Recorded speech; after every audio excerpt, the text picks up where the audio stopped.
Hey guys, तो मांगा के पिछले चैप्टर में हमने देखा था कि यू जाओ और उसका दोस्त हुआ याओ जहां दोनों कूजिंग को देखकर हैरान हो रहे होते हैं। यू जाओ अपने हीट के लिए शर्मिंदा है, लेकिन उसे रिलीफ भी मिलता है क्योंकि उसे सप्रेशन दिया गया था। युआ हाओ यू जाओ से पूछता है कि सब कुछ ठीक है और यू जाओ अपनी फीलिंग्स को समझाते हुए कहता है कुछ नहीं हुआ। अगले दिन यू जाओ और यू योंग के बीच होटल लॉबी में होता है। यू योंग टॉन्ट करता है कि यू जाओ को मिस्टर चेंग और मिस्टर लियू से मिलना था, लेकिन यू जाओ उनको इग्नोर करता है। जाओ की भी अपसेट दिख रहा है और यू जाओ को एडवाइस देता है कि उसे एक्सपोज कर देना चाहिए। यू जाओ कामली कहता है कि उसे अपने आप ही एक्सपोज होने दो। फिर यू जाओ अपने काम से जल्दी निकलता है और जाओकी को बताता है कि उसका ब्लाइंड डेट है। जाओकी सरप्राइज होता है क्योंकि यू जाओ हमेशा शादी और बेबीज के खिलाफ रहता था। यू जाओ एक्सप्लेन करता है कि वो सिर्फ फेरामोन्स मैच होने की वजह से जा रहा है। युआ हाओ के सवालों के बाद यू जाओ फिर से ब्लाइंड डेट पर चला जाता है। ब्लाइंड डेट पर कूजिंग और यू जाओ की आंखों की टकरार होती है और दोनों अपने हैंडशेक को कैजुअली करते हैं। युआ हाओ कंफ्यूज होता है, सोचता है कि क्या उन्होंने सब कुछ भुला दिया। डिनर के बाद युआ हाओ पूछता है कि क्या वो वही अल्फा था जो कल था, और यू जाओ कंफर्म करता है। उसके बाद यू जाओ का फ्रस्ट्रेशन दिखाई देता है कि कूजिंग ने उसे रूम में नहीं बुलाया। अब आगे यू हाओ को समझ नहीं आ रहा था कि यू जाओ को कैसे संभालें। आखिर यू जाओ के लिए पार्टनर ढूंढना कोई छोटा काम नहीं था। फेरामोन्स का मैच होना already 1 in a million chance था। अगर असच मैच भी ऐड कर दो तो वो 1 मिलियन के अंदर 1 और मिलियन हो गया था। उस एक को ढूंढना सच में काफी मुश्किल था, जैसे डायमंड खोजने की कोशिश कर रहे हों पेबल्स के बीच। लगता है जब यू जाओ ने ब्लाइंड डेट पर जाने का फैसला किया था तब उसके परिवार ने भी उसमें काफी रुचि दिखाई थी। अगले दिन नाश्ता करते वक्त कई सवाल उठने लगे थे। असल में यू जाओ का परिवार कोई शानदार फैमिली रीयूनियन जैसा नहीं था। बस उनके पास सिर्फ एक अल्फा फादर यू हाई थे, एक छोटा भाई यू योंग और यू योंग का ओमेगा फादर डुआन केई था। डुआन केई जो अपने एवोकाडो स्लाइस को केयरफुली होल व्हीट ब्रेड पर अरेंज कर रहा था, मुस्कुराते हुए पूछा, अरे ये तो बताओ जाओ, तुम्हारा जिंगमैन के प्रेसिडेंट के साथ डिनर कैसा था कल? यू जाओ ने अपनी सिग्नेचर कैजुअल टोन में जवाब दिया, बस कैजुअल मील था, कुछ खास नहीं था, पर साथ ही एक टॉन्ट भी जड़ दिया, शुक्रिया अंकल जई आपके कंसर्न के लिए। यू जाओ की टोन सुन के डुआन केई और यू योंग दोनों समझ गए कि शायद बात बन नहीं पाई। दोनों थोड़ा रिलीव्ड हुए, जैसे उन्होंने किसी डेंजरस मिशन का सक्सेसफुली कंप्लीशन किया हो।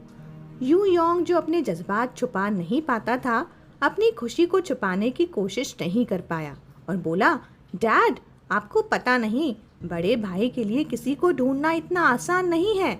अगर वो इस मौके को मिस करता है तो उन्हें दूसरा चांस मिलना मुश्किल हो जाएगा। फिर आगे यू योंग यू जाओ से चिढ़ाने वाली टोन में बोला, बड़े भाई तुम्हें जल्दी करनी चाहिए, नहीं तो अकेलेपन से तुम्हें हार्मोन इम्बैलेंस ना हो जाए।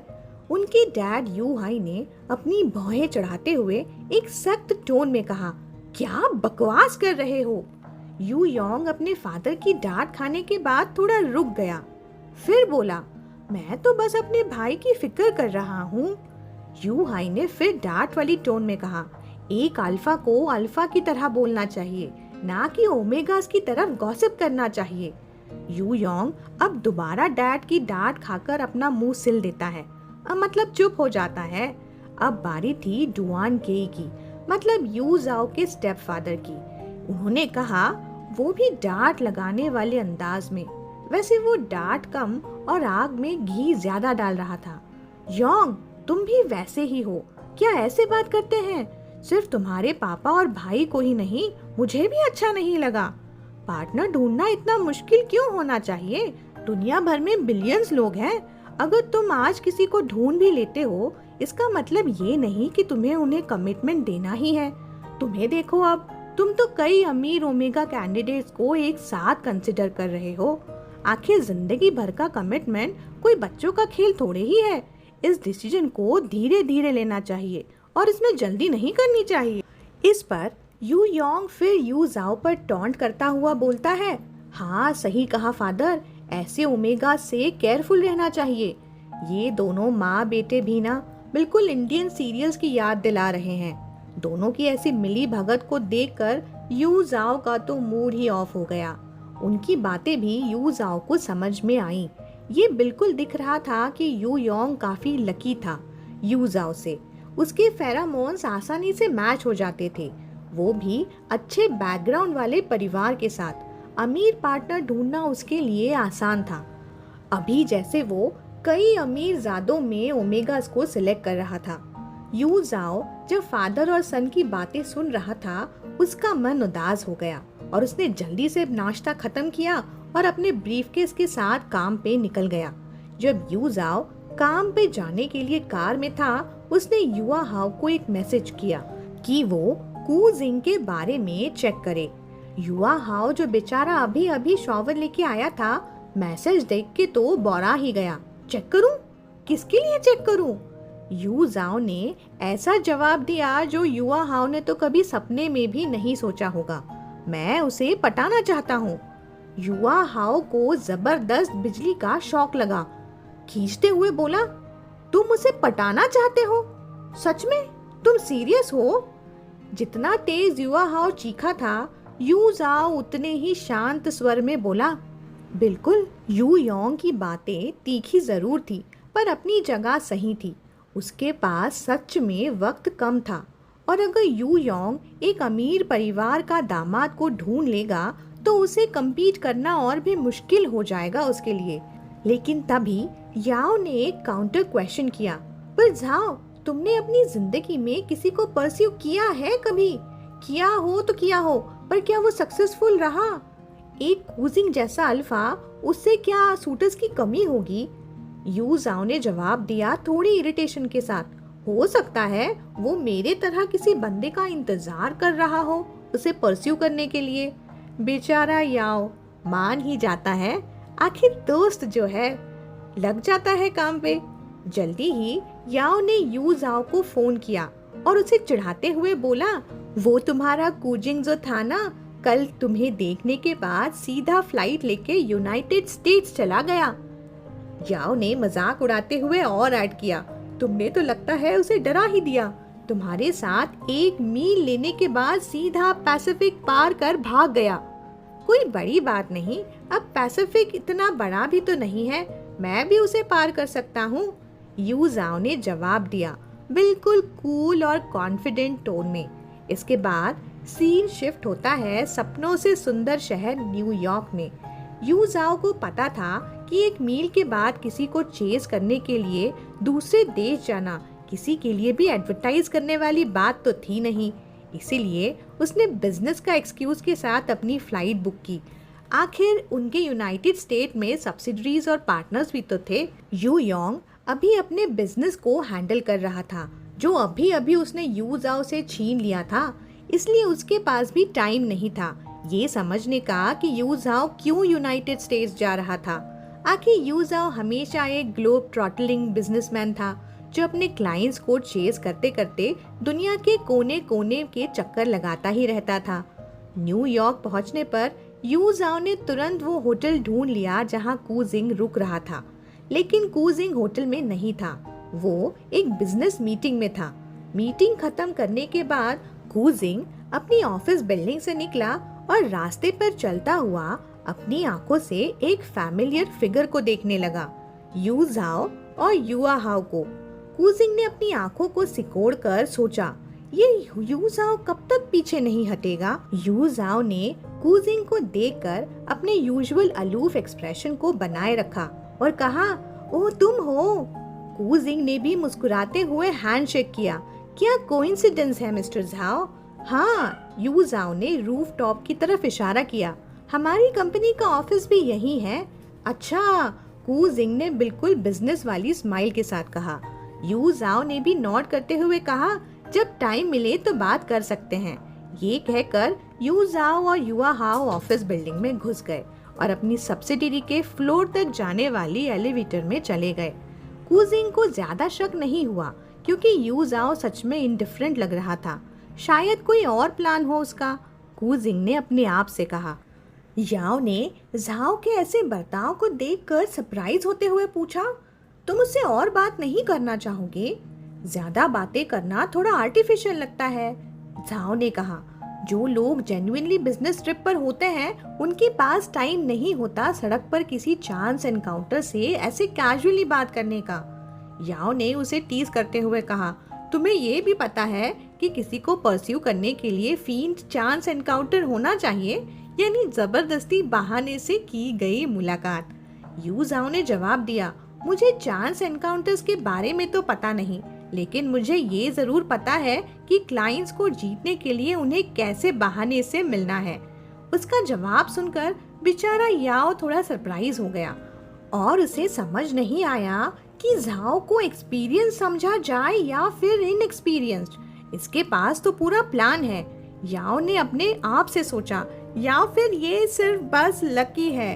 अब उसे क्या पता था कि यू जाओ ने तो रात भर पढ़ाई की थी आज के एग्जाम के लिए।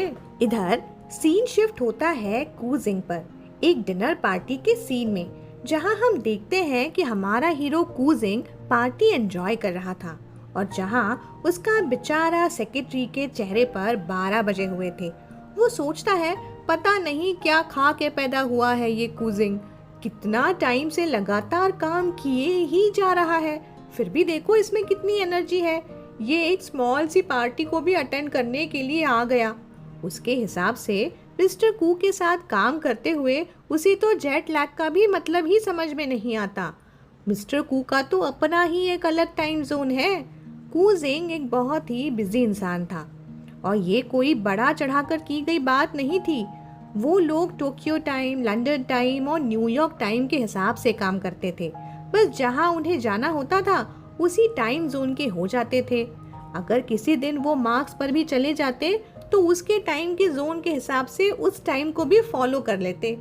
अभी उनका फोकस न्यूयॉर्क पर था, इसीलिए वो न्यूयॉर्क टाइम पर चल रहे थे। मतलब आज उन्होंने डिनर पर भी डिनर के टाइमिंग को न्यूयॉर्क के हिसाब से एडजस्ट कर लिया था। कू जिंग ने अपने न्यूयॉर्क वाले काम को जल्दी ही निपटा लिया था, जो कि एक माइनर इशू था स्टॉक ऑप्शन से रिलेटेड। उसने लोकल काउंटर पार्ट के साथ एक छोटी सी डिस्कशन की और काम कंप्लीट हो गया।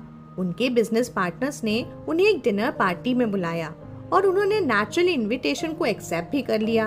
ये नेचुरली इसीलिए था क्योंकि कू जिंग को इनवाइट करना भी एक बिजनेस का पार्ट था। अगर कू जिंग को इनवाइट करोगे तो मीटिंग का आधा काम तो हो ही जाएगा ना। पार्टी एक लाविश अफेयर था जिसमें म्यूजिक और डांस का माहौल था और कई अट्रैक्टिव ओमेगास भी थे जो स्ट्रॉन्ग फेरोमोन वाले अल्फाज के लिए काफी असुरक्षित थे। मतलब पार्टी में खाना था या फेरोमोन्स का कंपटीशन चल रहा था, ये समझना थोड़ा मुश्किल हो गया था। कू जिंग इवेंट पर पहुंचा और अपनी सेक्रेटरी टैंग के से कहा कि वो आज रात को शराब नहीं पिएगा।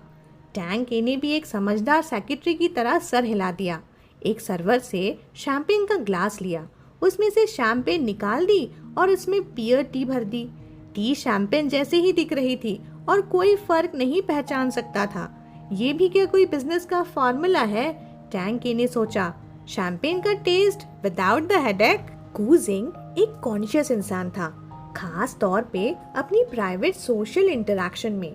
उसे पता था कि उसके फेरोमोन्स का कंसंट्रेशन एबनॉर्मली हाई है, जो एक तरह से ब्लेसिंग भी था और कर्स भी। टैंग के ने कू जिंग को पियर टी से भरा हुआ ग्लास दिया और कू जिंग ने भी मुस्कुराते उसे ले लिया। लगभग सेफ शैंपेन को पकड़ते हुए उसने दूसरों से फॉरेन वेदर और ग्लोबल इकोनॉमी के बारे में बात करनी शुरू कर दी। ये बातें वो ऐसे स्टाइल में कर रहा था जैसे कोई मोटिवेशनल स्पीकर हो, लेकिन सबको लग रहा था कि किसी इंटरनेशनल बिजनेस लीडर से वो मिल रहे हों। उनके एक बिजनेस पार्टनर ने कू जिंग को एक यंग ओमेगा से मिलवाया जिसका नाम जिया लिंग था। उसके फीचर्स काफी स्ट्राइकिंग थे, एक एप्पल जैसा चेहरा, चेरीज जैसे लिप्स और उससे एक मीठी पुरानी गर्मियों सा एक फ्रूटी सेंट आ रहा था। मतलब जिया लिंग को देखते ही ऐसे लगा जैसे कोई फ्रूट सलाद अपने आप को पोज दे रहा हो। खैर बिजनेस पार्टनर ने उसे इंट्रोड्यूस करते हुए कहा कि ये है जिया लिंग और ये चाइना से ही है, बिल्कुल तुम्हारे जैसा। और ये यहाँ एक इंटर्न है, काफी इंटेलिजेंट है और जल्दी सीखने वाला भी है। वो तुम्हारा एक बहुत बड़ा एडमायरर है और जब उसने सुना कि तुम आ रहे हो तो वो इस इवेंट में शामिल होने के लिए बहुत ईगर था। जियालिंग ने कूजिंग को मुस्कुराते हुए देखा, अपने आप को और क्यूट दिखाते हुए। कूजिंग ने भी उसे पोलाइटली नॉड किया और बोला, ये बहुत बड़ा शुक्रिया है। इतने में तो बिजनेस पार्टनर बहाना बना के वहां से खिसक लिया और सेक्रेटरी ने भी सुसु का ब्रेक ले लिया। मौका पाकर जियालिंग धीरे से मुस्कुराया। उसे पता था कि वो अच्छा दिखता है और अपनी मुस्कान को कैसे बेहतरीन बना सकता है, जो उसके शैलो डिम्पल्स के साथ और भी अट्रैक्टिव हो जाती है। यानी वो अपनी खूबसूरती को पूरी तरह से भुना रहा था। वो मौके पर चौका मारते हुए बोला, प्रेसिडेंट कू, मेरी इंटर्नशिप यहाँ खत्म ही होने वाली है और मेरा चाइना वापस आने का मन है। आई रियली होप कि मैं जिंगमैन ग्रुप में आपके साथ काम कर पाऊँ। कूजिंग ने सोचा, थोड़ा अम्यूज्ड होकर, ये लड़का तो लगता है सीधा फ्रूट बास्केट निकाल कर आ गया हो, यानी उसे उसकी वो अति मीठी वाली खुशबू पसंद नहीं आई। फिर से जबरदस्ती वाली स्माइल देते हुए बोला, दैट्स ग्रेट ग्रेट। हाँ, हम हमेशा अपनी कंपनी में टैलेंटेड इंडिविजुअल्स का स्वागत करते हैं।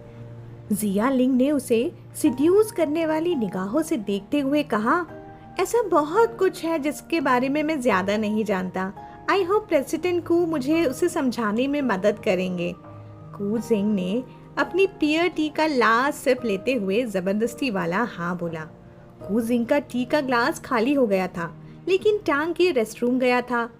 जियालिंग ने ये देखा और बोला, आपका ग्लास खाली हो गया है, क्या मैं आपके लिए रिफिल कर दूं? कूजिंग ने अपना हाथ हिलाते हुए जवाब दिया, नहीं कोई बात नहीं, मैं अपने सेक्रेटरी का इंतजार करूंगा। उसके दिल में था, पहले ये सेक्रेटरी को हमारे बीच फिल्टर तो बनाने दो, फिर बात करते हैं। उसकी बात खत्म होने से पहले एक आदमी ने उसे वाइन का ग्लास दिया और कहा, मिस्टर कू, एक ड्रिंक लेंगे? कूजिंग ने आदमी को देखा और एक सीमिंगली सेंटलेस ओमेगा को देखा, जो अपने पोकर फेस के साथ खड़ा था। हाँ जी, हमारा यू जाओ। कूजिंग को याद आया कि उसने पिछले 2 दिन में 3 बार यू जाओ को देखा था और उसने महसूस किया था कि यू जाओ जब भी पब्लिक में होता था उससे कोई भी सेंट नहीं आती थी। ये बात कूजिंग को थोड़ी सरप्राइज कर गई, क्योंकि उसने पहले यू जाओ का सेंट महसूस किया था। यू जाओ के फेरोमोन्स काफी इंटेंस थे। एक ऐसी खुशबू थी जो गहरे पानी की तरह फ्लो करती थी, जो 2 या 3 फीट तक एक्सटेंड होती थी। मतलब किसी भी अल्फा को उसका सेंट मिस करना एक तरह से इम्पॉसिबल था। लेकिन अपनी डेली लाइफ में यू जाओ कोई भी सेंट एमिट नहीं करता था, बिल्कुल सेंट सप्रेशन सिंड्रोम से जैसे वो सफर कर रहा हो। एक ठंडी नजर के साथ और किसी भी चीज में इंटरेस्ट नहीं दिखाता था। लेकिन असल में बात बिल्कुल उल्टी थी। कूजिंग ने यू जाओ को दिया हुआ वाइन का ग्लास लिया और एक सिप ली, अपनी आज रात के नो अल्कोहल रूल को तोड़ते हुए। मिस्टर यू, आप भी यहाँ? कूजिंग ने मुस्कुराते हुए कहा, अपनी चाम दिखाते हुए। यू जाओ ने भी सर हिला के जवाब दिया, क्या कोइंसिडेंस है। जियालिंग, जो उनकी बातें सुन रहा था, अपने अंदर का लिटिल ड्रामा क्वीन दिखाने लगा। थोड़ा नाराज हो गया, लेकिन अपनी मुस्कान बनाते हुए बोला, क्या आप हमें इंट्रोड्यूस नहीं करेंगे? क्या ये आपके दोस्त है मिस्टर कू? पर यू जोंग ने अपने ही अंदाज में कहा, हम दोस्त नहीं हैं, हम सिर्फ डेटिंग कर रहे हैं। हाँ बेचारा कूजिंग ये ब्लो बर्दाश्त ही नहीं कर पाया। ओके गाइस, मिलते हैं अगले चैप्टर में जल्दी ही। Bye bye.